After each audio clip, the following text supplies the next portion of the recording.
welcome to Missouri Star Live. I am your host, Misty Doan, and I am so happy to be here with you, as always, joined by the fabulous Liz. Hi. Behind the camera, here to help relay any questions we might have along the way and just, provide a little chit-chat for me, I'm not alone up here. Just a little distraction. Yeah, it's fine. Exactly. It's perfect. So we're going to build on a little bit of what we did last week with our free piecing inspired by G's Bend, and we are going to make this awesome quilted journal cover. So it's the same idea of the free piecing, but we're turning it into a project. And so this is really fun for any of you that got Jenny's box. This is designed to fit her little quilting journal. And so this is cute on its own. It says she believes she could, so she did. So it's got information about all of your quilts and places where you can attach a picture, and it's just a great way to keep track of all of your projects. And we thought, why not make a fun little quilty project for it? This is actually one of the bonus projects in a former issue of Block magazine, and so we thought we would give you a tutorial to go along with that and show you how easy it is to make. So because we covered a lot of the free piecing last week, you can go back and refer to that video if you need more information on that. It's sometimes called improv sewing, crumb sewing, anything like that. But I'm going to go ahead and finish up this square. So I am using up the last remnants of my Tula Pink homemade scraps.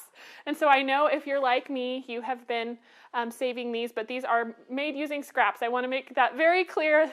This beautiful line of fabric went way too soon, unfortunately, for all of us.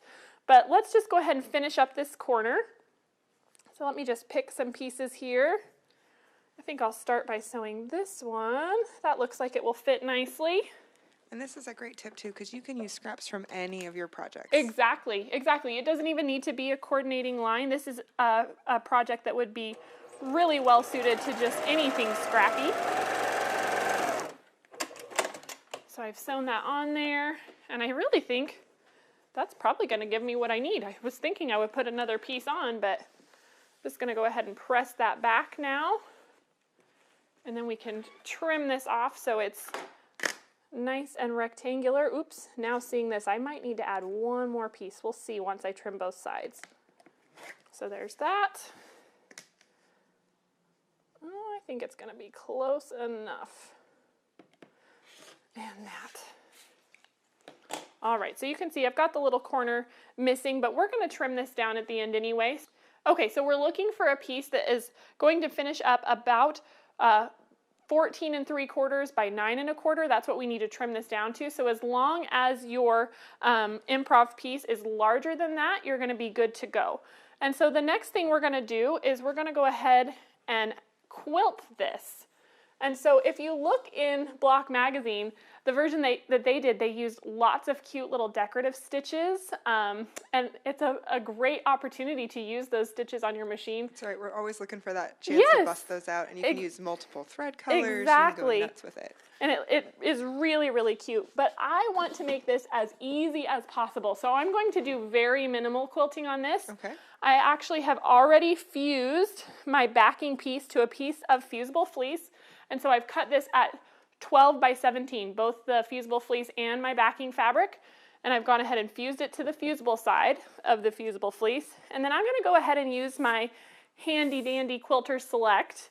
And I'm going to baste my improv piece on this side.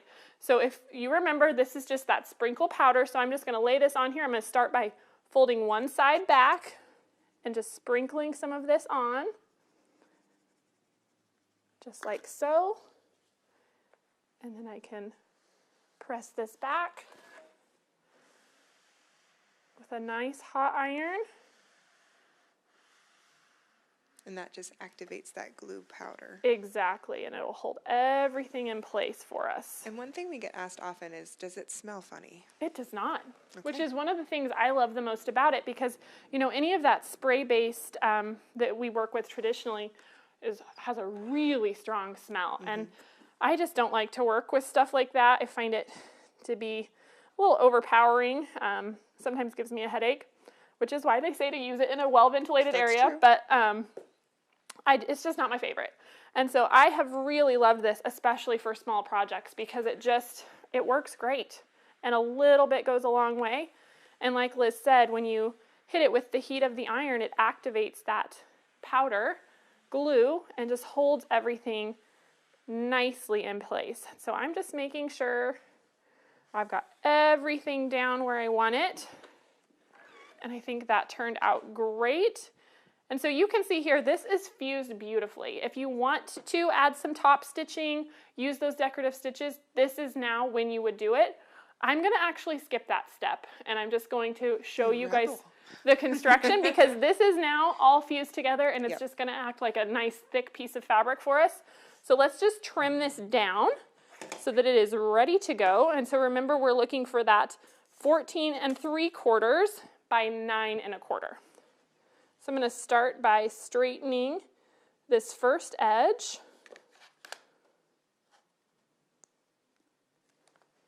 There we go. Now I've got one nice square edge. And then let's go ahead and just measure our width. So we've got 1, 2, 3, 4, 5, 6, 7, 8, 9, 10, 11, 12, 13, 14, and 3/4 is what we need. So that last triangle was plenty. It was. It worked out just right. We can cut that off. And then now I can turn, knowing I'm straight up and down here. And now we need to go to 9 1/4. And I'm going to get a little bit longer ruler. That one is long enough, but I just like to have plenty to work with. So I'm going to straighten up this side. And so if you're looking for this pattern, it is available in the December issue of Block magazine. Thank you for reminding us. Yep. And so you can get that. You can get that individual magazine if you're not already a subscriber. Purchase that on our website, or you can also get the digital issue, which you can get instantly in your account, and it has the pattern there you can use immediately. Exactly. So now I've just measured over 9 1/4 because we need 14 3/4 by 9 1/4. So I'm just going to trim that off. And so for folks wondering about that unusual measurement, it's actually so that it fits our Jenny's journal perfectly. Thank you. I was just going to bring that up again. So we designed this project. If you guys got Jenny's holiday box or have seen this adorable quilt journal on our website, on the front it says she believed she could, so she did. And this is a quilting journal to keep track of all of your quilting projects. And so when you open it up, you can see where you can keep notes of the different quilts that you make, and next to it has a blank place for you to attach a picture. So you can keep a record of all the beautiful projects that you create. And so the dimensions that we're using are made to fit this journal. Right. So you could totally use this same method to fit any journal. You would just have to change your measurements to match that. So now we have this all trimmed up and ready to go, our quilted part, and we can get our scraps out of the way. And then next, we are going to work on the lining and the pockets. So you can see here, the pockets is where we're going to slide the cover, front and back cover of the book into place. And so we need to make sure that's ready to go.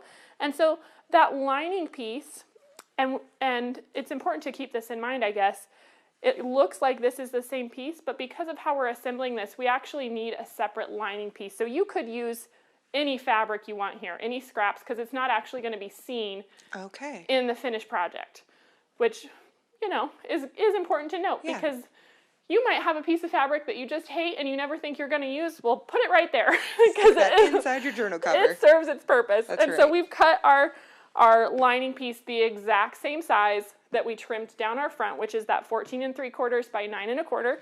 So that's ready to go. And then let's talk about our pockets.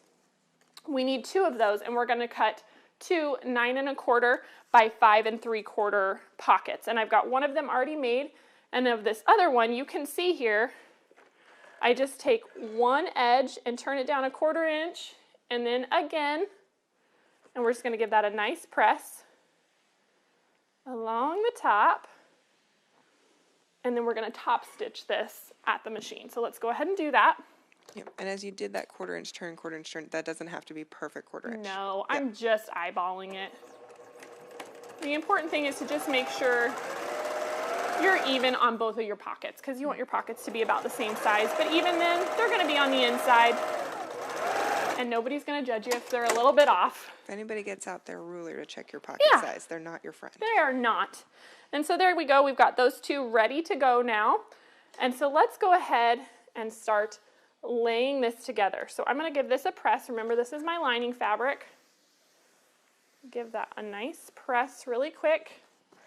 And then how this is going to go is we're going to sit our pocket with that hem that we made. We're going to make sure that's pointing down. And we're going to have one on either side.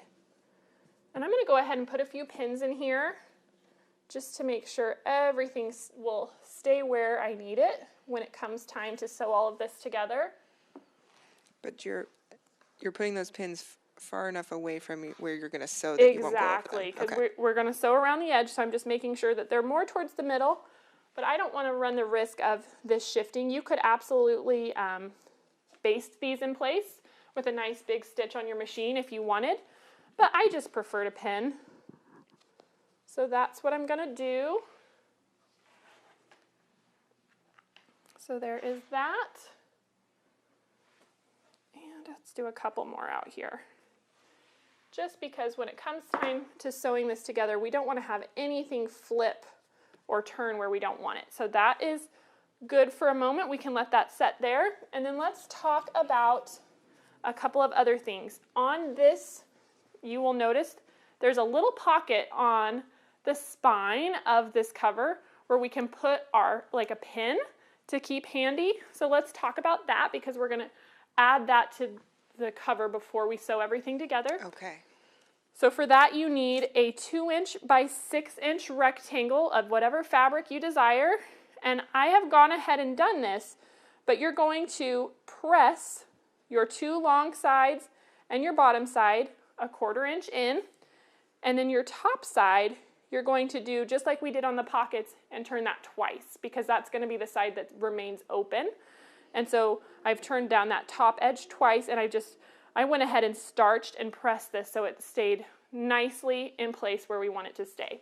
So then now let's take our cover, and what we're going to want to do is measure and find the center, which I like to just kind of fold it, give it a nice finger press.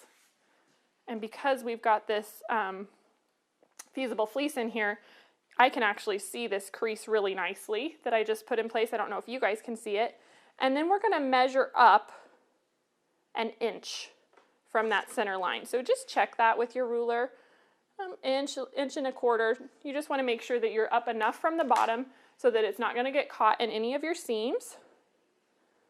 Just make sure that's nice and straight. And again, let's put some pins in there at the top. So you could, we're not doing this, but you could top stitch that little pocket top if you wanted to as well. You know what? You're right. You're supposed to do that. Oh. I just missed it. Thank you, Liz. Okay. I would have been really frustrated with myself. Yes, we want to top stitch that. Thank you. I'm glad you caught that. Good eye. Because so we that don't will want hold that the to pin. flap open as we use it. Got it. Good save. Okay. This is why Liz is here. Teamwork. Every once in a while. That's all the time, all the time.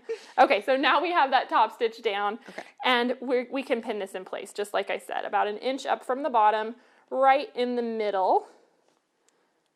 And one thing that you can do to make it easier for the pin to slide in is just kind of create a little pleat at the bottom. Okay. You don't want to overlap a lot, but it does help. And so I actually am going to see if I can keep that pleat in place while I pin this. There we go. And then I can just kind of straighten my sides to match that, which is going to make it really easy to fit the pin inside when the time comes. You do kind of have to maneuver it a little bit.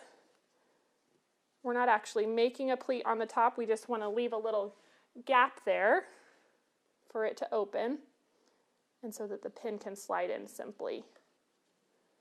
There we go. I think that'll work pretty nicely. And so now I'm just going to take this and top stitch right along the edge around 3 sides to add that pocket.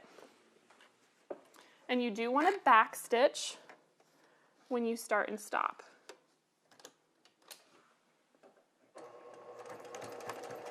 So there's that. And I'm just trying to stay as close to the edge as possible.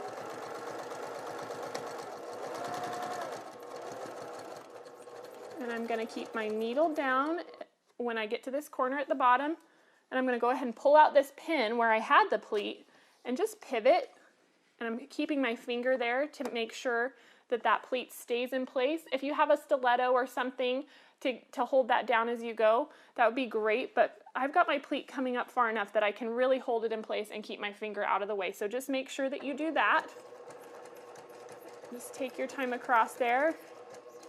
Again, stopping with the needle down in that bottom corner. And now I'm just going to straighten up this side before I start stitching. And then that looks really nice, and I can continue up the side. We're also noticing you're just using your regular foot. You haven't needed to worry about using a walking foot. It's not too many layers. It's really not.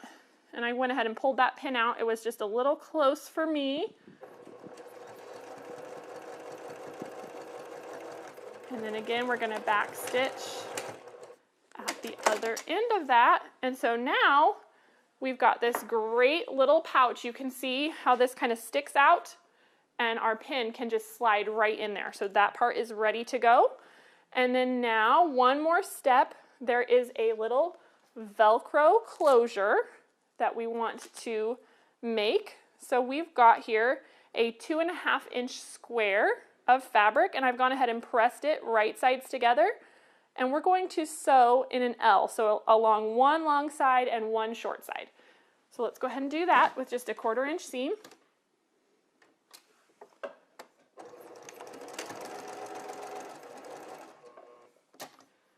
Again, needle down in the corner.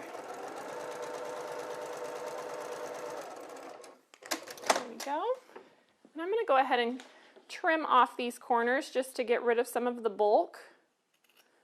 There and there. And then we're going to turn this right sides out. This is a little piece, so if you have a pencil or a chopstick or a purple thing, whatever makes this easier for you. I just like to kind of get it started, and then I carefully use the end of my scissors. You just don't, if they're too sharp, you don't want to push through your fabric, but just anything to push against.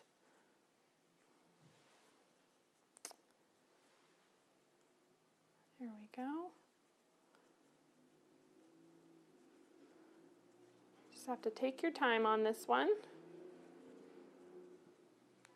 There we go, and then it pops through.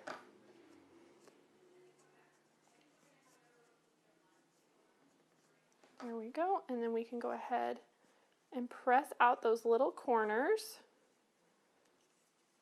Again, you can use whatever works for you, but I really like to use my scissors, especially these ones. They're not too sharp on the end, so I don't usually run the risk of poking through my fabric.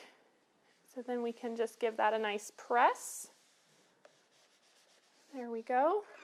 And then I've got some of this soft Velcro, and so we're going to attach one side to our cover, the soft side, and the one with the little grippier teeth is going to attach to our tab. And so I'm just going to set this on here, and we're going to top stitch all the way around our Velcro. Just kind of making a square. Just making a square, okay. Exactly.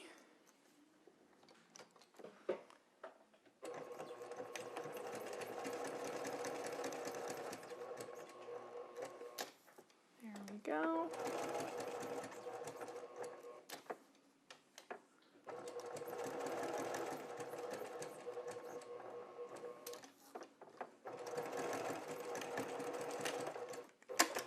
There we go, and that is all attached.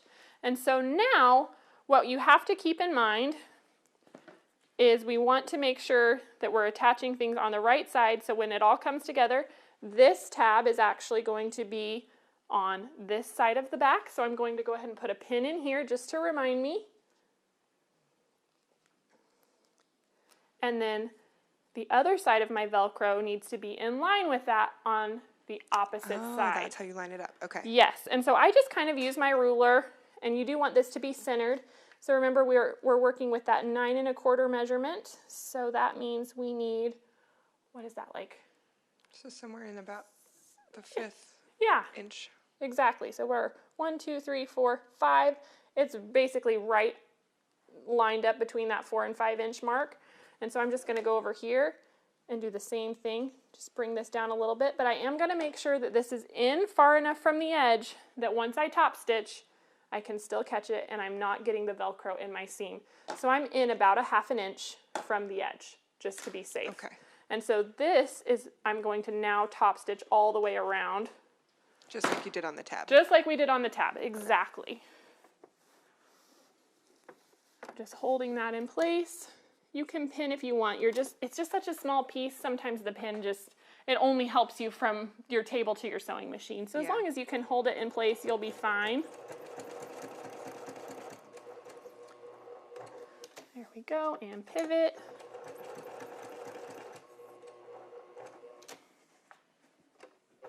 I'm just going nice and slow. What'd you say, Liz? I said just going nice and slow. Exactly. Just taking your time.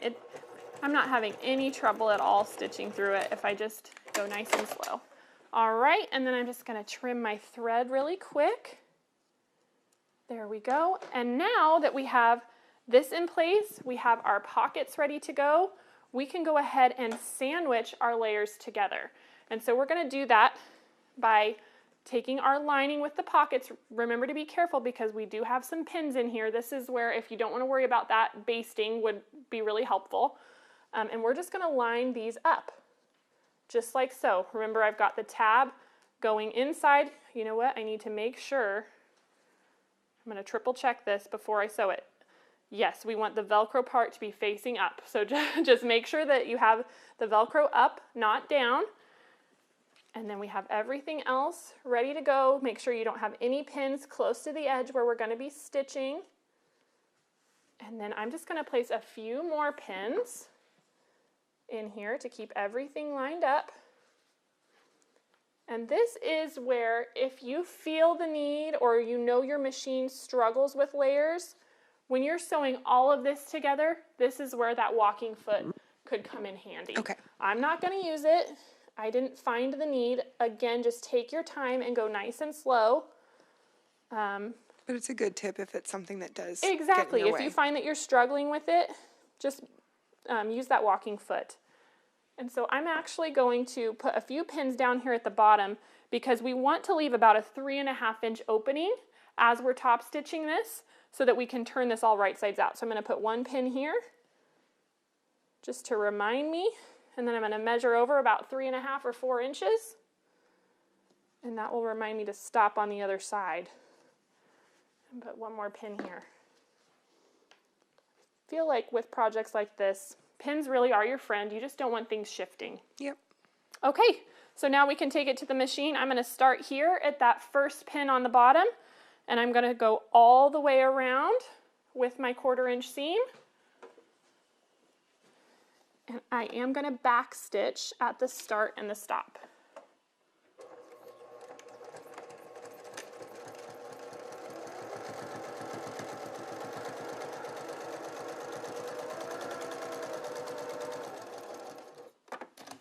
Pivot on the corner.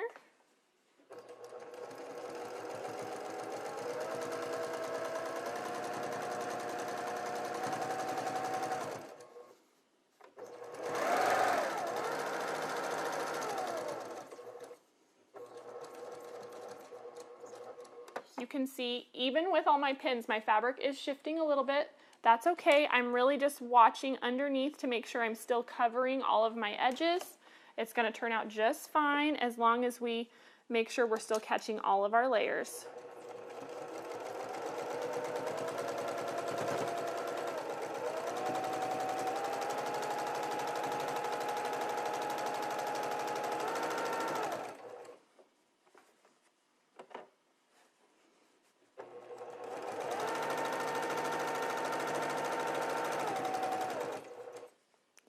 my time and line this side up again as I approach that corner.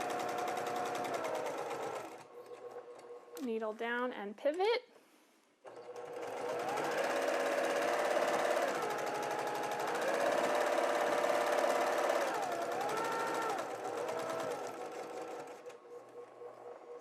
There's our final corner, and remember we're going to stop at that other pin we have in place, so I'm just going to sew up to that.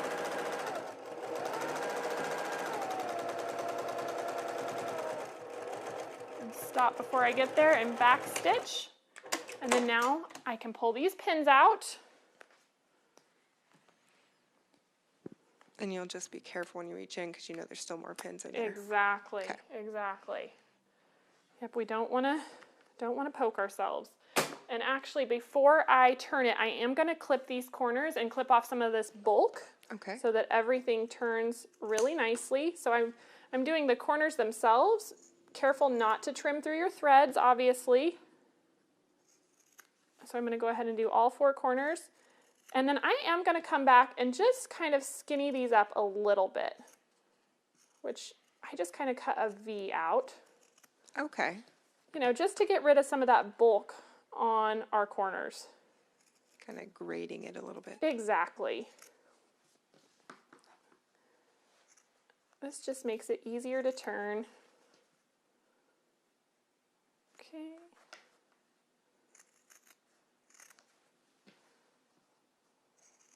This one here where my fabric shifted, I've got quite a bit of bulk, so it's good to get that out of the way. And then just one more down here. Oops. And last one. There we go. And so like Liz mentioned, we do want to be really careful when we're reaching in here because we do have pins where we have our pockets pinned in place. So I just kind of push on this side that doesn't have any pins on it. I use that as the side that I'm going to push through because I know the other one does have some pins. So I try to do most of my work on that quilted side and just pull that through. It is a little bit bulky, so just take your time. And honestly, we can even reach in here and pull some of these pins out. Oh, smart. Just to keep them out of our way.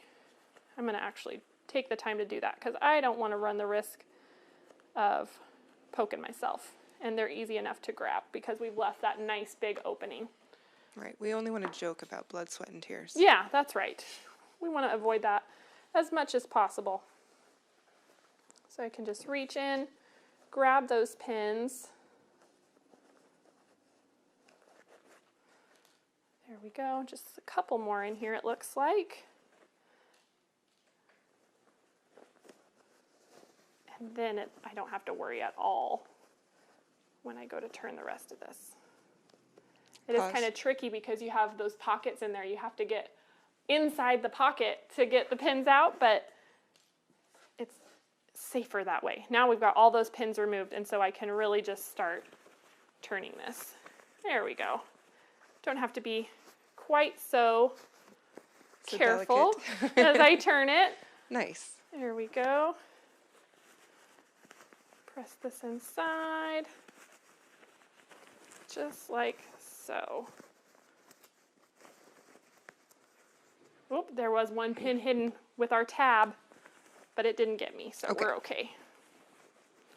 Whoops, one of my pockets shifted to the other side. We just need to turn that back around to the other side.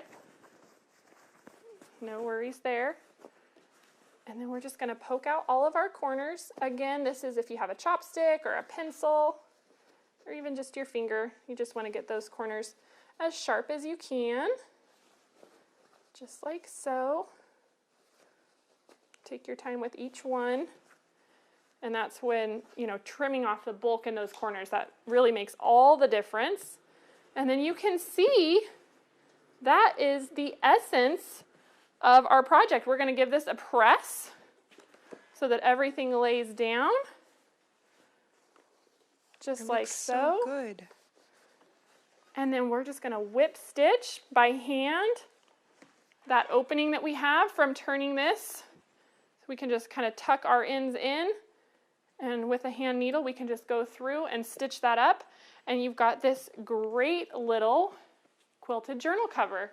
And the journal just slides right in those pockets. There we go. And could you, if you were